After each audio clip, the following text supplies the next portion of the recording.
Bonsai. Good morning, C3, grinders, eagle fangs, cobras, Miyagi-Dos, and any and everybody else who might be out there. Welcome to a Monday. We all love Mondays. Funny story, I had to restart the treadmill because setting the camera up messed up the thing. It tried to put me on a program that I don't want to do. So that's the way the Monday is starting. No big deal. I just had to start over. And it's kind of funny that that should happen because today's devotional, which is a potential, is titled The Bright Side of the Road. And here's the passage. It says, "A cheerful heart is good medicine, but a broken spirit saps a person's strength." Proverbs 17:22. And I really like this one. It goes back to my core philosophy. You know, in all of life, there are only two things you can control: your attitude and your effort. Everything else is a variable you have no control over. And attitude is a big thing. It's real easy and yet very difficult to go through life with a bad or negative attitude. It affects everything else and everyone else around you.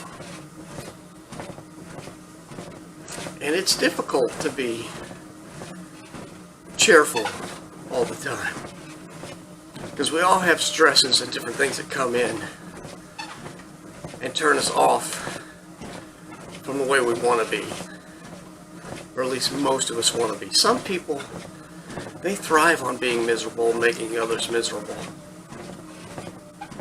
Those are the kind of people you probably need to avoid. I know in my own life, there was a time when I was having a lot of issues and was unhappy about everything. I wanted to fight the world. And I don't mean fisticuffs, but, you know, call out every wrong that I thought I saw and just stand up against it. But that really doesn't get you anywhere. And all it does is bring the people around you down. And they're not going to want to be around you. But when you try to maintain a positive attitude and let the stuff that doesn't matter slide away off your back, life becomes a little easier. You still have problems, you still have issues, but the way you go about facing them, if you have a positive attitude, it makes it a little easier, and it'll make you happier in the long run. Especially the outside perceived wrongs. Now, Tony goes on to talk about how there was a guy who wrote a book about an older gentleman, and the older gentleman just didn't seem to get upset about anything. And that he seemed to be happier, and people were happier around him.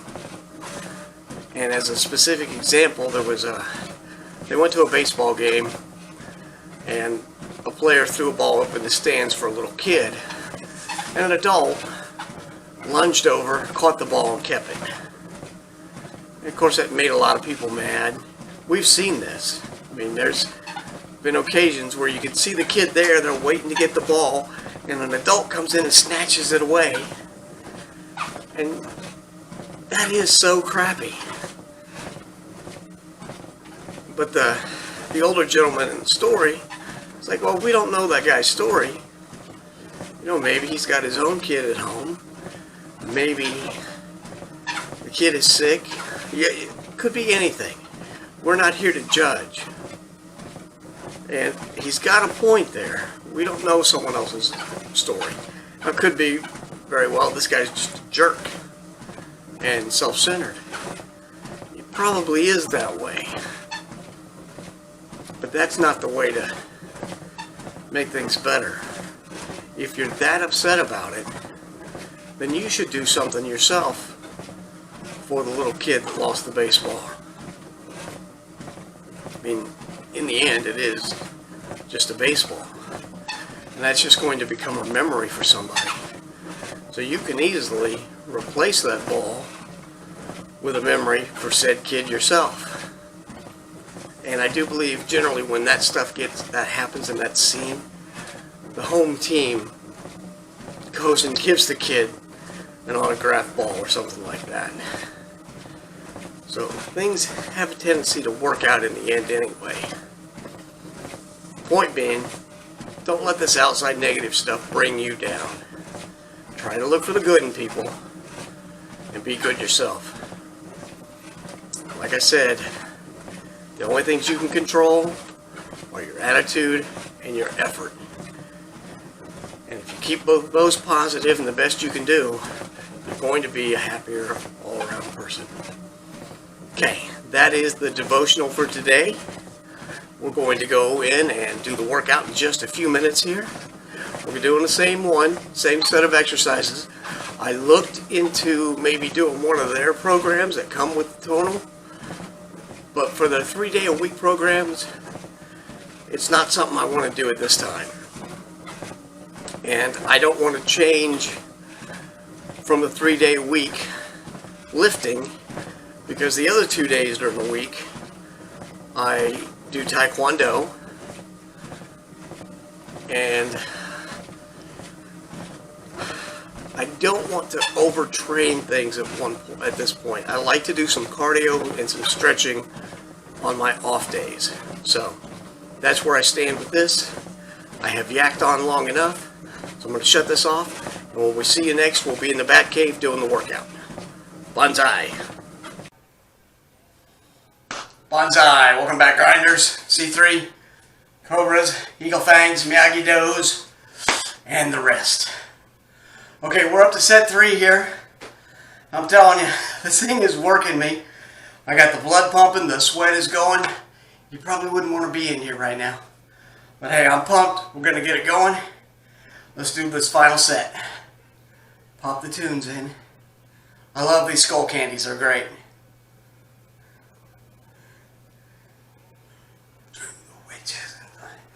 Alright, here we go. I got a funny story to begin things with, though. We celebrated my brother's birthday over the weekend, and one of the things he told me he wanted, he said, I want a date and some crappy music. So I invited him over to come watch a movie. We fixed nachos together, and I played crappy music, which ends up being like Kids Bop radio, and so I had that on the phone and played it through a speaker. I forgot to turn that off. So when I was doing the first set on this, the lat pull downs, it played the kids' music, and I'd already started doing the workout, so I couldn't change it. Now that was the first set, and what you're seeing here is the third set. So, but it's just kind of funny to be lifting weights to the wheels on the bus go round and round. So, anyway.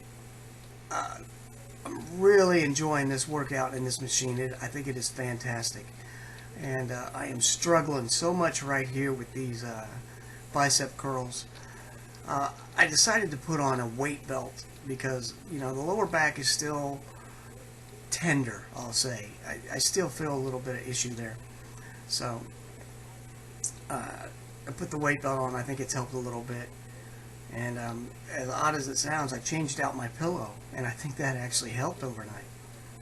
So here we're doing the bench press, and I'm telling you, it feels like a ton of weight you're pushing up and pulling down, or pulling down, pushing up, whatever. Body weight squats just to give it a little more legs. I don't think I have enough legs in here, honestly, but that's something I'm going to have to work on in the future. I will be tweaking this routine and adding a little more to it. I think I can get through this pretty fast. I feel pretty good, but it is giving me a great sweat. So for a full body workout, it's pretty good. And this machine is the real deal. I'm telling you, I love this thing. I'm ready to sell all my old weights except for the dumbbells. I'm going to keep those because it's always good to have something in reserve, but I love this machine. So here we go with the final set, and they're chin-ups. I'm really pumped. I'm even recording this right now. I am still feeling the post-workout pump, so this has been great. Have a great day, and we'll see you on Wednesday.